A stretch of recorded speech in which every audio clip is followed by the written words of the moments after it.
Bienvenue à bord du vaisseau Hypersensas. Bonjour à toutes et à tous et bienvenue dans le Défaussé. Le Défaussé, c'est une émission qui va vous parler de jeux de société et pour ce faire, bien sûr, je suis accompagné de la merveilleuse Alex. Bonjour. Ma chère Alex, nous sommes au Fige, il y a du bruit autour de nous. Et Comme d'hab. nous avons donc le bonheur, le privilège de recevoir Bruno Catala aujourd'hui. Bonjour Bruno. Eh bien, bonjour. C'est un plaisir. Tu le sais peut-être pas, mais t'es un peu le parrain de l'émission. Ah bon, j'ai pas fait exprès alors. On s'est rencontrés dans la vraie vie grâce Ouais. à toi. Ouais. Ah, Enfin, Grâce à grâce à Abyss. toi et Monsieur Chevalier. Mais Ouais. oui. d'accord. Donc voilà, on était obligé de te le dire. Voilà, Non, c'est c'est cool. De toute façon, en fait, pour moi, c'est ça. Hein, le jeu, c'est qu'un prétexte à du lien social. Exactement. Et le lien social peut parfois être très intime, finalement. bah, c'est ça. C'est ça. C'est voilà. Donc toute l'histoire du Défaussé commence avec Abyss. D'accord. C'est C'est une clairement bonne ça. chose. Très quoi. bien. Bruno, tu viens nous parler de quoi aujourd'hui ? Alors, je viens vous parler de Lumen, un jeu que j'ai co-créé avec Corentin Lebras.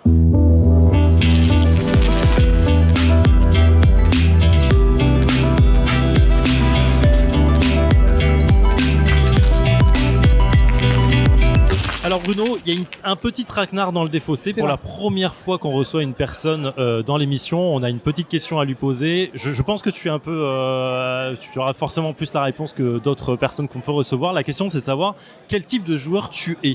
Si ça paraît venir un peu comme un cheveu sur la soupe, je peux comprendre. Tu peux avoir le droit de donner ton type de jeu favori de tout le temps. Non, alors moi, je suis un joueur, comment on va dire, tout terrain. C'est-à-dire que je n'ai pas de catégorie de jeu préférée. Dans tous les types de jeux, il y a des jeux que j'aime et des jeux que je n'aime pas, ou des jeux qui me conviennent plutôt et des jeux qui ne me conviennent pas. Donc voilà, je suis un joueur compétitif, Oui. plus que coopératif. N'empêche que j'aime le coopératif quand même. Je suis un joueur qui aime les jeux à deux, mais pas que. Enfin voilà, D'accord. donc un peu tout finalement. Joueur tout terrain, j'aime bien l'expression. Ouais. Ouais, un joueur tout tard. Je sais que l'année dernière, on s'était dit qu'on allait jouer ensemble à Dune. Ouais. On l'a jamais fait au final, mais voilà. Donc Bah, je sais que tu avais Dune adoré. fait partie de mes coups de cœur depuis 2 ans. Et la première chose que j'ai faite en arrivant au Fige cette année, c'est que je suis allé acheter la 2e extension. Normal. Voilà. Forcément. Alors, tu nous présentes Lumen, le monde perdu. Voilà. Eh ben, écoute, explique-nous de quoi qu'il en est. Alors, je ne sais pas quelle est la culture ludique de vos auditeurs, mais déjà, il faut savoir qu'on a commis avec Monsieur Corentin Lebras une série de jeux qui s'appelle Trek 12. Oui. Ou Trek 12, ça dépend comment on prononce.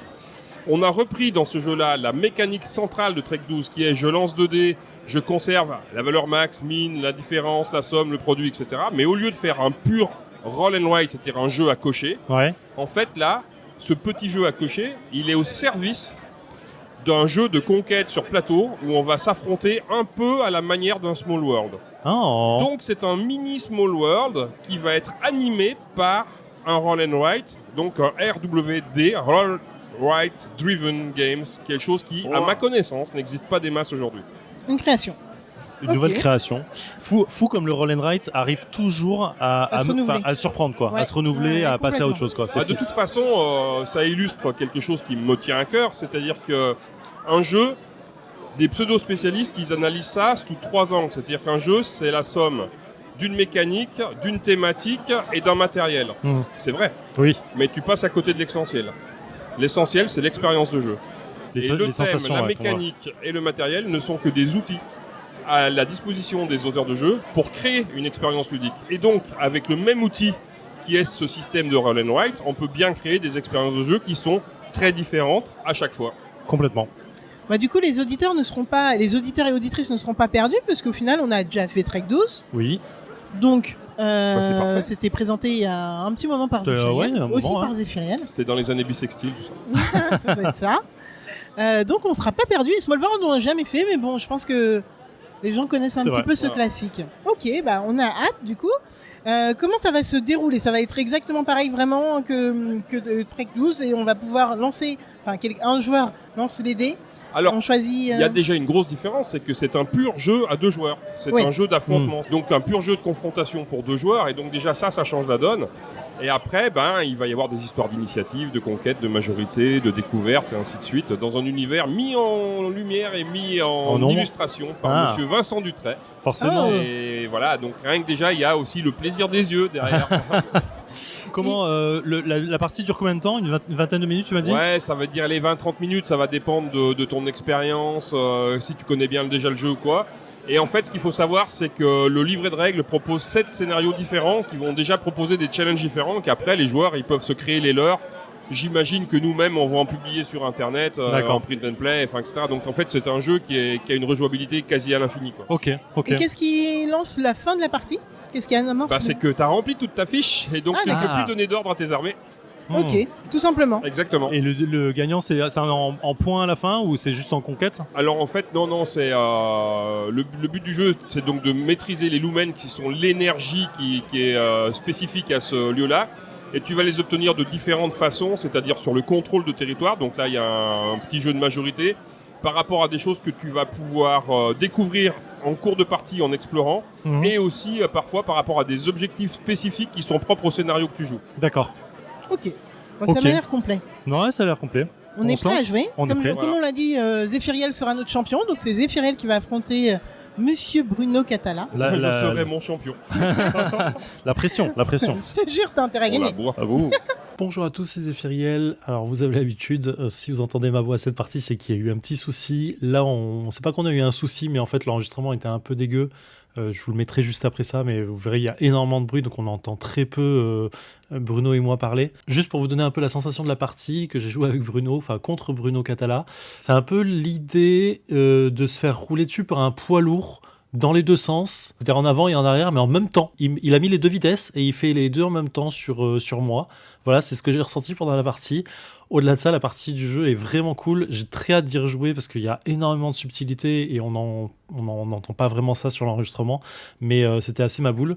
Voilà, donc écoutez ce qui se passe dans le bruit ambiant de Cannes et puis on passe à la troisième partie de débrief. Ciao. Et donc là, j'ai bien fait... qu'est-ce que j'avais fait? J'ai pris le max, pardon. Toi, si je prends le multiplié, le 15 ne me sert pas à grand chose, par contre ça me fait gagner ça, donc il ne me sert pas à grand chose ici. Mais... Alors lui, c'est le super assassin, il se déplace, puis il tue. Pour une action, il se déplace et il tue. Donc là, tu fais ce que tu veux, puisque j'ai fait chier. Et nous sommes de retour dans le défaussé après une partie expéditive de 20 minutes de Lumen en compagnie de Bruno Catala. Alex s'est perdu dans le salon, donc on va débriefer tous les deux bien sûr, de la partie. Je vais me donner la parole pour commencer pour Bien dire entendu, mon avis sur la partie. Donc une défaite expéditive dans des conditions un peu particulières, mais au moins les règles ont été comprises pour ma part. Donc je sais pas trop par quoi commencer. Il y a une énorme dimension tactique.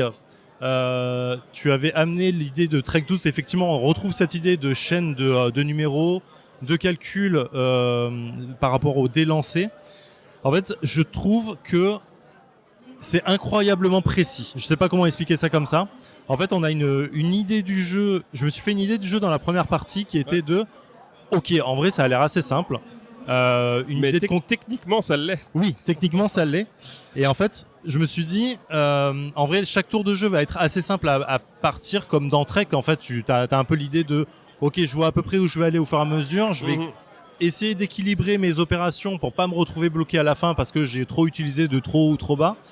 Et en fait, là, le fait de devoir amener une surcouche tactique et surtout de joindre le fait de faire des chaînes de numéros plus des groupes de numéros pour essayer de te donner et des actions et des renforts en même temps et essayer d'avoir toute cette dimension de conquête, moi je trouve ça extrêmement intelligent. Ça m'a trituré le cerveau, hein, clairement. Et en fait, j'ai fait beaucoup d'erreurs de débutant, je vais dire, pour me donner un peu la part belle. Mais clairement, en fait, tu te rends compte que face à un joueur expérimenté comme tu l'es sur ton propre jeu, il y a vraiment une dimension tactique, une compréhension du jeu qui va s'améliorer au fur et à mesure. Il y a une courbe d'apprentissage qui est assez forte, oui, c'est sûr. Après, on peut y jouer d'emblée de façon très légère parce que la règle, elle est facile à appréhender. Par contre, optimiser ce que tu fais, optimiser tes choix et pourquoi tu les fais, nécessairement, partie après partie, tu vas comprendre et puis tu vas dire « Ah ouais, peut-être que ça, je vais pas le faire en fait. » Clairement. Et là, il y a une dimension que tu pouvais pas connaître, enfin pas comprendre immédiatement, c'est l'initiative. Oui. Et en fait, moi, je suis parti direct pour tenter d'avoir le contrôle du dé, en fait. Puisque si j'ai l'initiative, c'est moi qui lance les dés à chaque tour et c'est moi qui choisis en premier mon opération. Et surtout, cette opération-là, je te l'interdis. Ça, c'est Et à partir de là, je t'ai fort. pourri ta fiche. Clairement, ouais. De façon à ce que tu puisses faire que des choix de merde, en fait. Ouais, et donc, bien du sûr. coup, j'ai pris le lead par rapport à ça. Et ça, c'est super important parce que, en vrai, la dimension d'initiative, tu l'as dit au début en disant Ouais. on peut récupérer le champ d'initiative. Tu m'as dit il y a un enjeu autour de ça, 2 points à la fin et C'est effectivement de contrôler les jets de dés. Et c'est pour ça que sur le premier scénario, on attire l'attention sur le fait Bien qu'en sûr. donnant des points supplémentaires à la fin, simplement pour que les joueurs comprennent que c'est super aller le important. chercher, Enfin, bien voilà, sûr. exactement. Et en fait, je me suis dit que ok, ça avait pas un enjeu très fort. J'ai laissé le truc en me disant bon, de toute façon, c'est très loin de là où je suis à la base. Je vais concentrer d'essayer d'avoir le plus de territoire au début et de récupérer des points. Et en fait, je me suis retrouvé bêtement à subir la partie tout du long. C'est ça. Parce que tu lançais le dé. En plus, les jets de dés m'arrangeaient clairement pas. J'ai bouffé Puis quand mes il opérations t'arrangeait, basses. je prenais l'opération que tu voulais pas, Exactement. voilà, etc. Donc franchement, une dimension tactique assez forte, une courbe d'apprentissage comme tu disais qui va exploser. Il y a combien de scénarios en tout? Actuellement, enfin, dans le De base. de base, dans le bouquin, il y en a 7. D'accord. Il y en a 7 qui sont vraiment différents pour le coup. Et puis après, tu peux, de toute façon, là, on en a joué un qui n'existe pas dans la fiche. Oui. Parce que là, on était super pressés et tout ça pour des raisons qui sont liées au festival. Et donc, du coup, j'en ai initié un à la volée comme ça. Et en fait, tu es bien libre de faire le setup que tu veux finalement du moment qu'il est équilibré. Et ça fonctionne. Exact, bah oui, ça fonctionne tout Complètement. le temps en fait. Est-ce que entre les scénarios, il y a une petite dimension narrative ou c'est juste des setups de mise en place? C'est un peu plus que ça, c'est-à-dire qu'il y a une petite histoire qui est racontée sur chaque scénario qui le justifie d'une certaine façon. Mais ça, c'est, Ouais. on va être très honnête, c'est un vernis. Hein, on n'est pas Oui. allé de faire du narratif là-dessus. Par contre, quand tu joues, par exemple, il y a un scénario où au lieu d'avoir un seul méga grand territoire connecté, tu as 3 îles. D'accord. Et en fait, on raconte qu'il y a des tunnels qui passent d'une île à l'autre par rapport à certains territoires et ainsi de suite. Donc en fin de compte, oui, tu vis quand même une expérience différente. À un moment donné, il y en a un où j'explique qu'il pleut, par exemple. Oui. Et donc là, bon, pour les auditeurs, ça peut être un peu obscur, mais en fait, on a certaines unités, donc les baveux. Les baveux, en fait, ils sont super costauds, on peut pas les tuer normalement, mais par contre, ils se déplacent pas. Et ben dans le scénario D'accord. où il pleut, Je les vois où tu baveux, ils se déplacent forcément, c'est des escargots, donc la nuit avec la flotte, ils peuvent se déplacer. D'accord. Et donc du coup, ça nous donne de nouveaux éléments tactiques sur lesquels il va falloir s'adapter au fur et à mesure des scénarios. D'accord. Est-ce que sur le livre, est-ce qu'il y a un truc un peu à la Trek 12, parce que tu as amené la comparaison, je me permets de la ramener sur le côté ouvrir des enveloppes ou un truc qui va... Pas tout à fait, parce D'accord. qu'en fait, ça c'était une volonté, c'était une discussion qu'on a eue. On aurait tout à fait pu partir là-dedans et Ouais. très honnêtement, à la base, au début de notre développement, toutes les unités spéciales, les mercenaires et ainsi de suite que tu as vu pendant la partie, Ça aurait pu qui venir viennent au fur et à dans un mesure. sac particulier, ils donnaient lieu à l'ouverture d'enveloppes. D'accord. Mais en fait, dans Trek 12, on s'est rendu compte qu'on avait énormément de mal à communiquer sur le jeu, enfin sur ce qui est caché, parce Bien que sûr. ce qui est caché, on peut pas communiquer dessus. Ouais, et ouais. quand le meilleur, d'une certaine façon, est à l'intérieur, et ben en fait, on est frustré parce que on peut pas axer notre com là-dessus. Et donc là, non, Complètement. on s'est dit non, il faut que tout soit ouvert. Après, d'une partie à l'autre, comme ces mercenaires que tu vas piocher dans le sac, ils viennent de façon finalement aléatoire. Par contre, tu choisis d'essayer d'aller les chercher ou pas. Ça va teinter les parties de façon différente, mais sans avoir ce phénomène d'ouverture d'enveloppe. Oui, effectivement. Donc ça rajoute cette dimension d'aléatoire et finalement, tu peux même parfois choisir ce que tu vas mettre dans le sac pour dire ok si tu as envie d'avoir tu pourrais d'exclure tout à certains fait, trucs. exactement. Voilà. Ok, Donc c'est un peu ça. Hein. Là, ça te donne un premier aperçu et, d'accord. et je pense que tu peux que t'améliorer. Hein. Je me suis fait rouler. Vous avez pas idée. J'étais à 2 doigts de l'éradiquer du plateau. Hein. Le pire, c'est que je passe un 25 en plein milieu en me disant j'ai pas de choix, je suis obligé de le mettre. Je sais que ça va me servir à rien, mais vraiment, à partir de là, c'était la fin pour moi. Écoute Bruno, je te remercie. Alex n'est toujours pas revenu, donc c'est pas très grave, mais je sais que bon, elle adore les deux. Tu es le bienvenu, évidemment, autant de fois que tu veux, et j'espère qu'on t'aura encore dans l'émission pour plusieurs jeux. Et puis voilà, je te souhaite une bonne fin de festival. Merci de m'avoir invité et à bientôt. Enfin, moi, je suis toujours partant de toute façon. Tant mieux alors. Ouais. Merci à toi. Fin de transmission.